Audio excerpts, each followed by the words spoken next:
Hi friends, welcome to network path. पिछले video तक हमने समझ लिया था कि मैक एड्रेस होने के बावजूद भी हमें आईपी एड्रेसेस की ज़रूरत क्यों पड़ती है।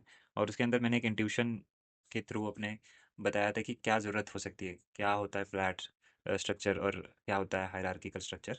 और इसीलिए हमें आईपी एड्रेसेस की ज़रूरत पड़ी। अगर आपको अभी भी नहीं पता या फिर कोई डाउट है तो आप पिछला वाला वीडियो देख सकते हैं। इसके अंदर आईपी एड्रेस कैसा दिखता है, उसे कैसे इस्तेमाल करना है, फॉर्मेट क्या होता है, उसका साइज़ क्या होता है, ये बाकी सारे पैरामीटर्स के बारे में डिस्कशन करेंगे। ओके, तो शुरू करते हैं। तो आईपी एड्रेस 32 बिट का एक एड्रेस रहता है। ठीक है, 32 बिट। बिट बिट का मतलब होता है वन या फिर ज़ीरो। जैसे कि डिजिट में 10 कैरेक्टर्स होते हैं, एक ज़ीरो से लेकर 9 तक। वैसे ही बिट के अंदर सिर्फ 2 कैरेक्टर्स होते हैं, जिसे कि वन और ज़ीरो कहते हैं। ठीक है, तो जो हमारा आईपी एड्रेस है ये 32 बिट्स का होता है। 32 बिट्स मतलब आप देख लो कितना लंबा है। 1 2 3 4 5 6 7 8 9 10 11 12 13 14 15 16 17 18 19 20 21 22 23 24 25 26 27 28 29 30 31 32 इतना लंबा आपका आईपी एड्रेस होता है। ये बिल्कुल भी रीडेबल फॉर्मेट में तो है नहीं। तो ये इसे है ना हम लोग ज़्यादातर टाइम या फिर मोस्टली ये तो कन्वर्टेड ही रहता है। इस फॉर्मेट में आपको आईपी एड्रेस कभी भी नहीं दिखेगा। लेकिन बेसिकली आईपी एड्रेस इस साइज़ का होता है। तो आपका यही सवाल रहना चाहिए कि आईपी एड्रेस 32 बिट्स का ही क्यों होता है, 40 बिट्स का क्यों नहीं है, 30 बिट्स का क्यों नहीं है, 100 बिट्स का क्यों नहीं है।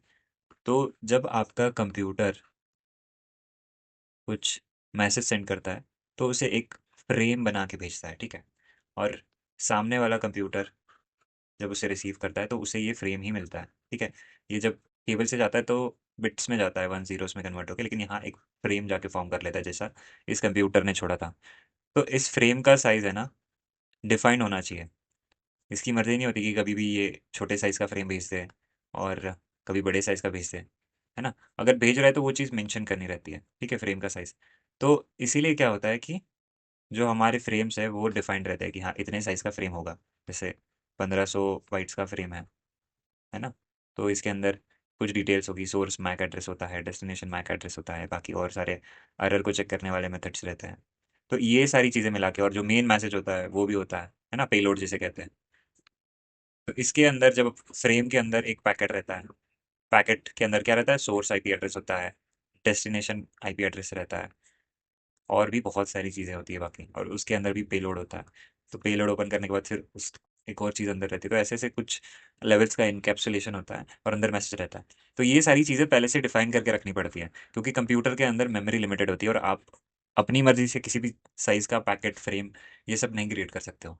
तो जब जब बनाया गया तो 32 बिट्स उन्हें सफिशिएंट लगा। जितना कि मुझे पता है कि 32 बिट्स उन्हें लगा कि मोर देन इनफ है, कि ये सारे कंप्यूटर्स में चल जाएगा, कि इससे ज़्यादा कंप्यूटर्स तो बनेंगे नहीं। और ये काफ़ी पुराने टाइम में डिसाइड किया गया था।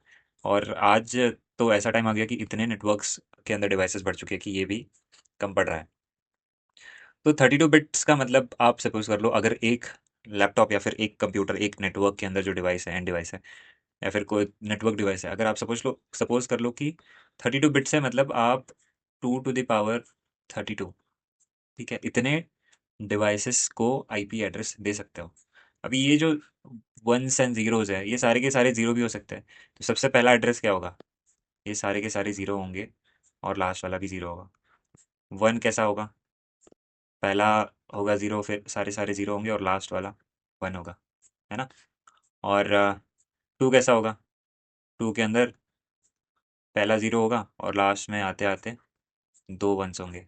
अगर आपको डेसिमल टू बाइनरी कन्वर्जन नहीं आता तो एक वीडियो है मेरे चैनल के ऊपर, उसमें मैंने काफ़ी अच्छी तरीके से समझाया कि डेसिमल बाइनरी में कैसे कन्वर्जन किया जाता है। तो दो को डिफाइन करने के लिए आपने, सॉरी ऐसा नहीं लिखा जाता, ये गलत लिख दिया मैंने, वन जीरो लिखते हैं, ठीक है, वन जीरो लिख दिया आपने।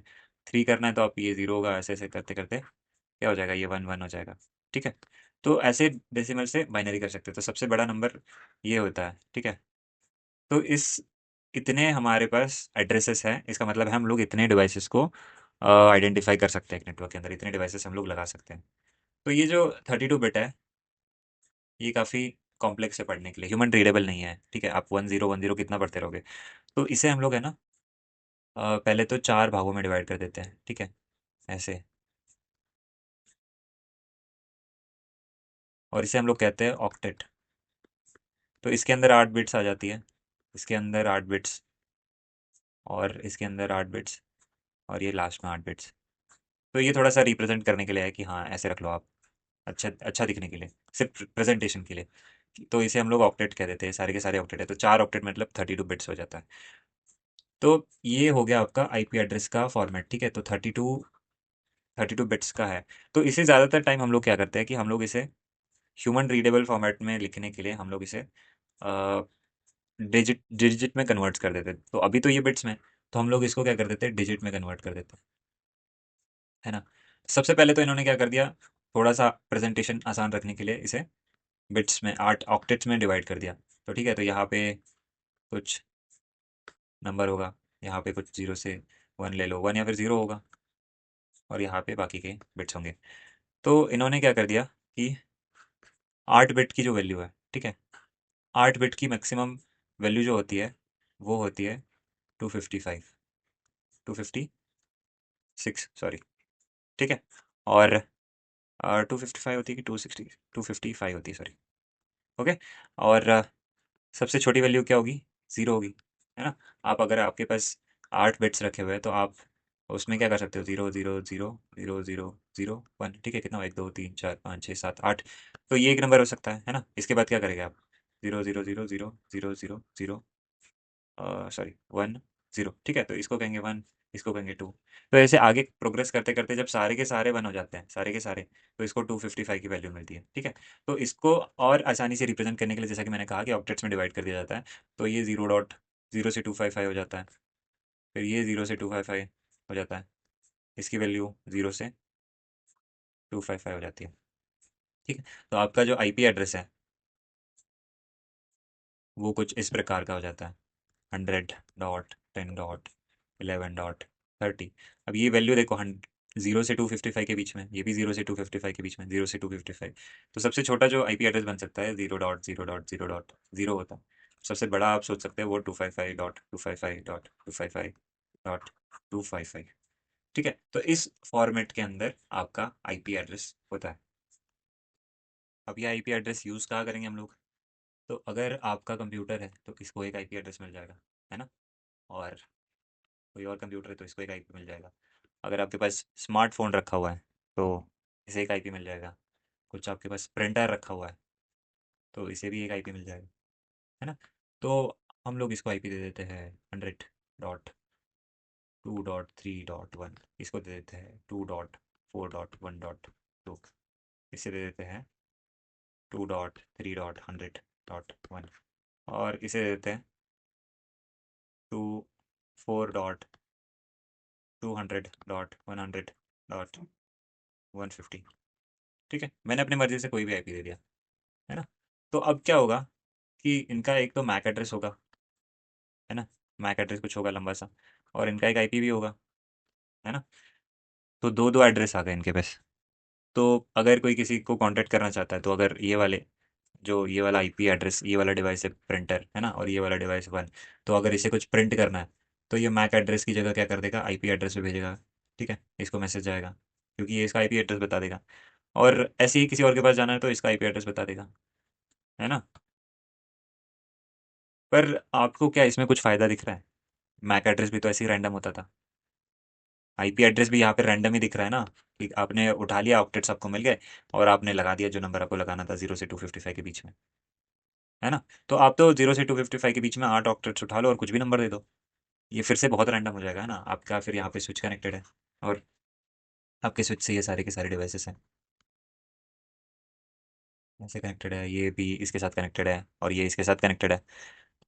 तो आपको फिर से आप उसी प्रॉब्लम में फंस जाओगे कि अगर बात करनी है तो इस स्विच को तो सारे आईपी एड्रेस इसके पास रहने चाहिए कि भाई ये आईपी एड्रेस कहाँ जा रहा है, ये आईपी एड्रेस कहाँ है। अब अगर इसके बाहर भी और स्विच होंगे, है ना, और स्विच होंगे, उस पर भी कनेक्टेड होंगे, उनको भी आईपी एड्रेस दे दो आप, कुछ कुछ ऐसे ही रैंडमली उठा दो।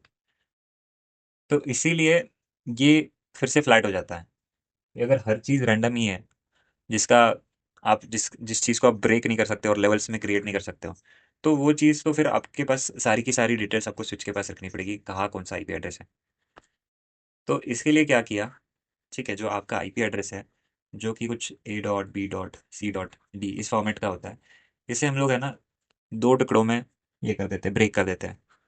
एक पार्ट होता है आपका होस्ट, सॉरी एक आपका होता है पार्ट नेटवर्क, और एक आपका पार्ट हो जाता है होस्ट। ओके, तो आप सपोज कर लो ये आपका स्विच है, ठीक है, 4 5 पोर्ट्स है, ये कुछ डिवाइसेस कनेक्टेड है, और आप ऐसे कर लो कि पहले वाले को आईपी दे दो आप 1.1.1.1, है ना, और इसे आप आईपी दे दो 1.1.1.1.2, इसे दे दो 1.1.1.3, इसे दे दो आप .4, इसे दे दो आप .5, है ना। और भी डिवाइस होंगे आपके पास, आपका स्विच और आगे कनेक्टेड है, और भी लोग हैं आपके ऑफिस के अंदर, ठीक है। ऐसे कनेक्ट करते करते आपके पास .6, .20, .99, .100, .100 यूजर्स है आपके पास, है ना। तो अगर आपका नेटवर्क कुछ ऐसा है, ये आपका स्विच है, फिर इसके बाद ये आपका राउटर लगा हुआ है ना। अगर आपको इसमें समझ नहीं आ रहा राउटर स्विच की फंक्शनैलिटी क्या है कैसे, तो अभी आप टेंशन मत लो उस चीज़ की। अभी आप समझो कि आईपी एड्रेस क्यों बनाया था वो तो मैंने बता दिया, लेकिन अब यहाँ कैसे इस्तेमाल करते हैं वो आप देखो, ठीक है। तो ये आपके डिवाइसेस है ना। तो हम लोग क्या कर देते हैं कि ये जो तरीका है मैंने यहाँ पे इस्तेमाल किया, तो यहाँ पे भी कर देता है 1.1.1.1.1, ठीक है, A.2, A.3, A.4। अब यहाँ पे जो ये वाला जो पोर्ट है, ठीक है, ये वाला इंटरफेस है, यहाँ पे हम लोग इसको आईपी दे देंगे क्या, .100 दे देंगे। तो ये जो चीज़ है इसे हम लोग एक नेटवर्क कह देते हैं, ठीक है। आपका जो सारे के सारी आईपी एड्रेसेस हैं उसमें एक पार्ट यूनिक है 1.1.1, और जो चीज़ डिफरेंशिएट कर रही है वो लास्ट वाला पार्ट है, ठीक है। तो इस चीज़ को जो हम लोग हैं इसको नेटवर्क कहते हैं, और इस चीज़ को जो लास्ट का जो पार्ट है इसे हम लोग होस्ट कहते हैं, ठीक है। तो ये आपका होस्ट है, इसका आईपी एड्रेस है 1.1.1.1, ये आपका होस्ट है, इसका आईपी एड्रेस है .2, ये आपका होस्ट है, इसका आईपी एड्रेस है .3, या होस्ट है आपका .4, ये राउटर का एक पोर्ट है, इसका आईपी एड्रेस है .5 या .100, आप कुछ भी रख लो, लेकिन सब में एक चीज़ कॉमन है 1.1.1, है ना। अब यहाँ पे एक और राउटर का पोर्ट है, यहाँ से एक और स्विच में जा रहा है, और इस स्विच के साथ और 10 12 डिवाइस कनेक्टेड हैं, और इन्होंने सोचा कि चलो हम लोग का जो नेटवर्क है हम लोग उसे हम लोग बनाएंगे 1.1.2 से, ठीक है। तो यहाँ का आपने आईपी एड्रेस डिसाइड कर लिया 1.1.2.100, और बाकी इसका क्या होगा .1, .2, .3, .4, .5। यहाँ से एक और चला गया, यहाँ पे इसका आईपी एड्रेस हमने डिसाइड कर लिया 1.1.3.100, और बाकी इसके अंदर जो डिवाइसेस होंगे उनका अलग अलग आईपी होगा। तो ये चीज़ कितना क्लियर और कितना हायरार्की बन रही है इसके अंदर, कि अगर इस बंदे को इसके पास जाना है तो इसकी रिक्वेस्ट यहाँ से यहाँ तक आएगी, है ना, यहाँ तक आई, और राउटर को पता है कि ये जो बंदा है .2 ये इस नेटवर्क के अंदर होगा, है ना, 1.1.1 के अंदर होगा, तो ये रिक्वेस्ट सीधा इसके पास भेज देगा। अब आप सपोज कर लो यहाँ पे आईपी एड्रेस हो जाते हैं 100.1.2.3, यहाँ हो जाता 200.1.250.3, ऐसा कुछ भी रैंडम होता। तो इस राउटर को क्या करना पड़ता है, इसको याद रखना पड़ता कि भाई इतने इसके अंदर जितने आईपी एड्रेस हैं वो सारे के सारे इसको याद रखने पड़ते हैं। लेकिन अब नेटवर्क बनने के बाद एक हायरार्की बन रही है कि अगर आपको वन डॉट अगर क्योंकि अगर आपके पास ये राउटर है और इसके पास एक रिक्वेस्ट आ रही है कि मुझे 100.1.2.3 इसके पास पहुंचना है, ठीक है। अगर आप सपोज कर लो इस केबल से आ रही है रिक्वेस्ट, किसी ने तो भेजी है बाहर से, और इस राउटर के अंदर ऐसे 5 6 पोर्ट्स कनेक्टेड है, ठीक है, 5 पोर्ट्स कनेक्टेड है, तो इधर से रिक्वेस्ट आई, और राउटर देखेगा कि अच्छा कि इसके पास 100.1.2 है क्या इसके पास, है ना, या फिर 100.1 है क्या इसके पास, .x है ना, क्या इसके पास 100.x है क्या। तो ये चीज़ से इसे क्या पता चल रहा है कि भाई ये नेटवर्क है पूरा का पूरा, ये नेटवर्क है, और ये यहाँ से इसका नेटवर्क बन रहा है, यहाँ से इसका नेटवर्क बन रहा है, ये जो चीज़ है ये इसका नेटवर्क, और आगे जो नंबर्स आएंगे ये इसके होस्ट्स होंगे। तो यूजुअली क्या किया जाता है नेटवर्क के अंदर, दो चीज़ें होती है, एक होता है नेटवर्क और एक होता है होस्ट। तो इसे सिंपल तरीके से अगर लिखा जाए, ठीक है, तो हम लोग क्या कर देते हैं कि इसके अंदर आपका जो आईपी एड्रेस होता है, तो ये होता है पहले तो 32 बिट्स का, है ना, जिसके अंदर आते हैं 4 ऑक्टेट्स। तो इसके अंदर होगा हमारा क्लास ए, है ना, क्लास ए छोड़ो अभी, आप मैं क्लास के बारे में बात नहीं करूँगा। ठीक है, तो क्या कर दिया जाता है कि कुछ केसेस में हम लोग इसको बोलेंगे नेटवर्क, ठीक है, और बाकी के जो 3 हैं ये होंगे होस्ट्स, है ना। इसका मतलब क्या हुआ, ये पार्ट नेटवर्क है और ये पार्ट होस्ट है, तो नेटवर्क की वैल्यू कहाँ से कहाँ तक होगी, 0 से 255 तक, और होस्ट की वैल्यू कहाँ से कहाँ तक होगी, 0 से 255 है ना, .0 से 255। तो आपका नेटवर्क है, आप सपोज कर लो 100 होगा, है ना, ठीक है, 100 हो गया। और ये जो बाकी की चीज़ें हैं ये सारे के सारे डिवाइसेस के नंबर होंगे। कितने डिवाइसेस बैठ रहे हैं आप देखो, कितने डिवाइसेस बैठेंगे, शायद 0.0.1 ये एक डिवाइस बैठेगा इसके अंदर, है ना, 0.0.1 बैठेगा, 0.0.2 बैठ सकता है ना, 0.0.3 बैठ सकता है ना। ये चेंज नहीं हो रहा क्योंकि नेटवर्क तो फिक्स रहता है, ठीक है, ये फिक्स रहेगा। लेकिन होस्ट बहुत सारे होंगे, है ना, एक नेटवर्क के अंदर, 0.0.4 हो सकता है ना, 0.0.255 हो सकता है, ठीक है। अब 255 के आगे तो नंबर ही नहीं है, 255 के आगे क्या करेगा, तो हम लोग क्या करेंगे, जैसे ही वो खत्म हो गया, यहाँ 255 आ गया, यहाँ पे हम लोग 1 यूज़ कर लेंगे, है ना। अगला क्या होगा, 2.255, उसके अगला क्या होगा, 2.3.255, ऐसे ही ये भी खत्म हो जाएगा एक बार में, अगर बहुत सारे डिवाइसेस हैं। अब क्या होगा, इस डिवाइस का आईपी एड्रेस क्या होगा, 10.255.0.255.255। अभी आपको अगर ये चीज़ समझ नहीं आ रही होगी तो कोई बात नहीं, जब आप डिवाइसेस के साथ इम्प्लीमेंट करेंगे ये सारी चीज़ें, जब आप प्रैक्टिकली सब चीज़ें करेंगे तब आपको और अच्छे से समझ आएगी। मैं बस कोशिश कर रहा हूँ कि आपको अभी समझ आ जाए थोड़ा सा। तो अगर ये आपका 255 का ये भी खत्म हो गया इधर का भी, तो ये भी इसमें स्टार्ट करेंगे 1.255, 255, है ना। तो एक छोटा सा नेटवर्क के साथ में आपको एग्जांपल दूंगा अभी थोड़ी देर में, ठीक है। तो ऐसे बढ़ता जाता है और ये खत्म हो जाएगा 255, 255, तो इतने डिवाइसेस इसमें बैठ सकते हैं। कितने होंगे ये, आप ऑक्टेट्स देख लो कितने, 1 2 3 है, तो 2 to the power 24 कर लो, है ना। इतने डिवाइसेस आपके इस नेटवर्क के अंदर बैठ सकते हैं, और इसे हम लोग क्लास ए नेटवर्क कहते हैं, ठीक है। ऐसे ही क्लास बी नेटवर्क होता है, जिसके अंदर क्या होता है, पहले 2 ऑक्टेट्स, ये इनको नेटवर्क कहते हैं, और बाकी के 2 ऑक्टेट्स हैं, इन्हें हम लोग होस्ट कह देते हैं, होस्ट पार्ट रहता है इतने अंदर नेटवर्क। तो देखो आप जब सी में देख रहे थे तो आप सी में कितने नेटवर्क्स बना सकते हो, ठीक है। आपका एक नेटवर्क तो 0 डॉट समथिंग समथिंग बन जाएगा, है ना, XYZ, 1 डॉट XYZ, है ना, ये एक नेटवर्क बन जाएगा। ऐसे ही कितना आप 255 तक बना सकते हो XYZ। इसमें कितने 255 नेटवर्क्स आ सकते हैं, है ना। क्लास बी में कितने नेटवर्क्स आ सकते हैं, 2 to the power आप 16 कर लो, है ना, कितने बिट्स है, 16 है। इतने आप नेटवर्क बना लो और इतने ही आपके पास होस्ट होंगे। क्लास सी भी होता है हमारे पास, ठीक है। तो क्लास सी के अंदर क्या होता है, 1 2 3 4, ये जो इतना पार्ट है इसे कहते हैं नेटवर्क, और इसे कहते हैं होस्ट, ठीक है। तो ये हो गया आपका क्लास ए, बी और सी, ये 3 टाइप के आपके नेटवर्क्स हो गए, है ना।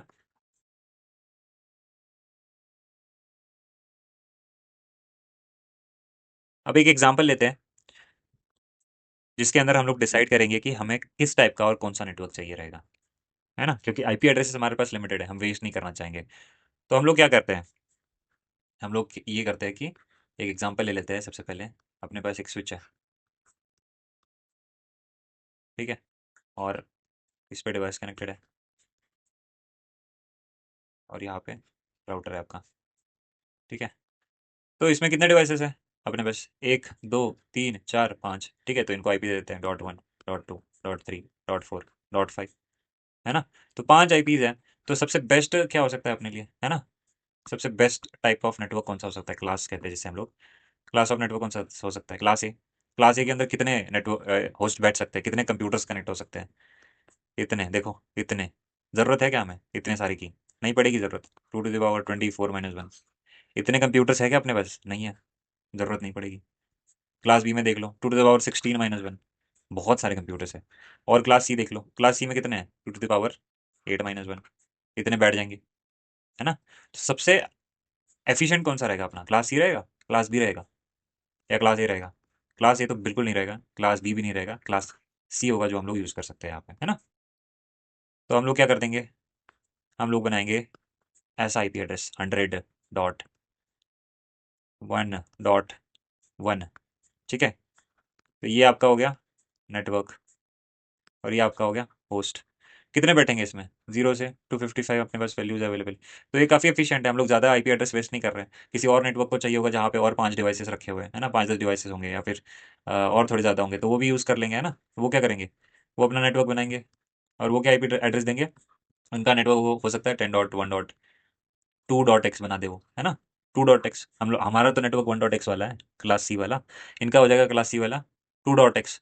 अब आप सपोज कर लो कोई एक और बड़ी ऑर्गेनाइजेशन है जिनके पास 200 एम्प्लॉयज़ हैं, ठीक है, 200 एम्प्लॉयज़ हैं, या फिर 200 डिवाइसेस समझ लो जिनको नेटवर्क के साथ कनेक्ट करना है। तो आप कौन सा टाइप ऑफ नेटवर्क चूज़ करोगे, क्लास ए यूज़ करोगे, क्लास बी, या क्लास सी, है ना। इस केस के अंदर अभी हम लोग क्लास सी इस्तेमाल करेंगे, क्योंकि क्लास सी में होते कितने हैं, 0 से 255 हमारे पास वैल्यूज़ हैं। तो 200 अपने को बनाने हैं, तो हम लोग ये इस्तेमाल कर सकते हैं, तो क्यों वेस्ट करना। तो ये भी अपना नेटवर्क कुछ ऐसा बना सकते हैं 1.3.x, है ना। ये हो गया इनका नेटवर्क आईडी, ये हो गया आपका होस्ट आईडी। अगर कोई बड़ा सा कंपनी है, बहुत बड़ा, जिनके पास 1000 एम्प्लॉयज़ हैं, ठीक है, 1000 एम्प्लॉयज़ हैं, बहुत सारे एम्प्लॉयज़ कनेक्टेड हैं, तो क्या उनको क्लास सी चलेगा। क्लास सी के अंदर कितना, 0 से 255 तो नोटेशन है आप वो डिवाइस को करने के लिए। तो जब आपके 250 डिवाइसेज हो जाएंगे, उसके बाद आप क्या करोगे, है ना। तो नहीं चलेगा वहाँ पे। तो आप सोचो कि क्या दो नेटवर्क इस्तेमाल कर ले, 100.1.1.x कर लेते हैं, फिर दूसरा नेटवर्क भी यूज़ कर लेते हैं 1.2.x कर लेते हैं, है ना। पर ये प्रेफरेबल नहीं होता कि एक ही आपका कंपनी है उसके अंदर आप अलग अलग नेटवर्क्स इस्तेमाल करोगे। बाद में आप देखोगे कि नेटवर्क्स भी बहुत सारे होते हैं, कंपनी के अंदर भी अलग अलग नेटवर्क्स बना दिए जाते हैं छोटे छोटे। लेकिन अभी इस बेसिक सिनेरियो में क्या प्रेफरेबल होगा, क्लास बी होगा, है ना, ऑब्वियसली। क्लास बी के अंदर कितने हैं, 2⁻16 - 1 इतने आईपी एड्रेसेस है। तो ये लोग क्या कर लेंगे, ये कुछ ऐसा नेटवर्क बना लेंगे 100.1.x.x। अब इसके अंदर आप पहला डिवाइस बैठेगा तो उसको मिल जाएगा 0.1, दूसरा बैठेगा तो 0.2 मिल जाएगा, ऐसे करते करते 0.255 आ जाएगा, फिर आ जाएगा 1.255, ठीक है। तो ऐसे करते करते 255.255 यहाँ तक पहुँच जाएगा आपका रेंज, और आईपी एड्रेसेस की रेंज खत्म हो जाएगी इस नेटवर्क के अंदर। और इसीलिए हम लोग क्या करते हैं, नेटवर्क और होस्ट को डिवाइड करके रखते हैं, ताकि हम लोग हायरार्की क्रिएट कर सकें। क्योंकि अगर सपोज कर लो आपका ये जो राउटर है ना, और राउटर के पास ऐसे और 3-4 नेटवर्क्स कनेक्टेड है, और यहाँ से रिक्वेस्ट आएगी भाई मुझे 100.1.2.32 के पास जाना है ना। तो इसने अपना नेटवर्क है, इसका यहाँ पे एक नेटवर्क है जो कि कुछ ऐसा है 100.1.3.x, यहाँ पे इसका नेटवर्क है 90.1.4.x, यहाँ पे एक बड़ा सा नेटवर्क है 100.1.x.x, है ना। यहाँ पे भी ऐसा कुछ नेटवर्क है, और यहाँ पे कुछ ऐसा नेटवर्क है ना। और यहाँ पे सपोज कर लो 100.1.2.x रखा हुआ है ना। तो ये जब रिक्वेस्ट इसके पास आएगी तो राउटर डिसाइड करेगा कि इसमें से किसके पास भेजना है। लेकिन अगर सब कुछ रैंडम होता, हर नेटवर्क अगर हर राउटर से आगे निकल के बहुत सारे रैंडम आईपीज होते, तो वो डिसाइड करने के लिए बहुत टाइम लगाता कि सबके पास भेज देता वो मैसेज, इधर भी भेज दो, इधर भी भेज दो। लेकिन अब उसको पता है कि हाँ नेटवर्क है, इसका नेटवर्क इतना होगा, है ना। और ये चीज़ भी जो मैसेज आता है उसके साथ लिखी रहती है कि इसका नेटवर्क इतना है, ठीक है, यहाँ तक इसका नेटवर्क है, इसके पीछे होस्ट आईडी है, यहाँ तक नेटवर्क है। तभी जाके राउटर डिसाइड करता है, वरना तो फिर एक और दूसरा नेटवर्क हो सकता है ना। एक और आप ले लो, एक और नेटवर्क ले लो जिसका आईपी 100.1.x.x हो सकता है ना, जैसे यहाँ पे, हाँ सॉरी मैंने बना दिया है, ये हो सकता है, ये भी तो मैच कर रहा है इतना यहाँ तक। तो मैसेज के अंदर बताया जाता है कि भाई नेटवर्क आपका यहाँ तक होगा या फिर यहाँ तक होगा। तो इसमें बताया गया कि नेटवर्क इतना है, तो ये कौन सा वाला राउटर चूज करेगा, पाथ ये वाला चूज करेगा, है ना, ये वाला नेटवर्क चूज करेगा, तो यहाँ भेज देगा मैसेज, कितना आसान पड़ गया। तो ऐसे ही आईपी एड्रेसेस को इस्तेमाल किया जाता है, और इसीलिए हम लोगों ने इसको ऐसे हायरार्किकल तरीके से बनाया है। वरना रैंडमली 1010 32 बिट्स अगर इस्तेमाल करते हैं तो उसका कोई मतलब नहीं बनता, वो मैक एड्रेस से हट के कुछ अलग नहीं बनता, ठीक है। तो इस वीडियो में इतना ही था, आगे वाले वीडियोस में हम लोग और कॉन्सेप्ट्स में डीप डाइव करेंगे। और बाकी सारी चीज़ों को समझेंगे। ओके, आई होप आपको ये वीडियो समझ आएगा। अगर आपको इसके अंदर डाउट होगा तो आप कमेंट सेक्शन में बता सकते हो। अगर आपको चीज़ें थोड़ी समझ नहीं आई होगी तो आपको टेंशन लेने की ज़रूरत नहीं है, क्योंकि ये अभी शुरुआत है बस। जब आप प्रैक्टिकली चीज़ों को करोगे तो बहुत सारी चीज़ें इसमें से आपको 30-40% भी समझ आया होगा तो मोर देन इनफ है। हम लोग आगे की वीडियोज़ में सारी चीज़ें कवर करेंगे। Okay, thank you so much.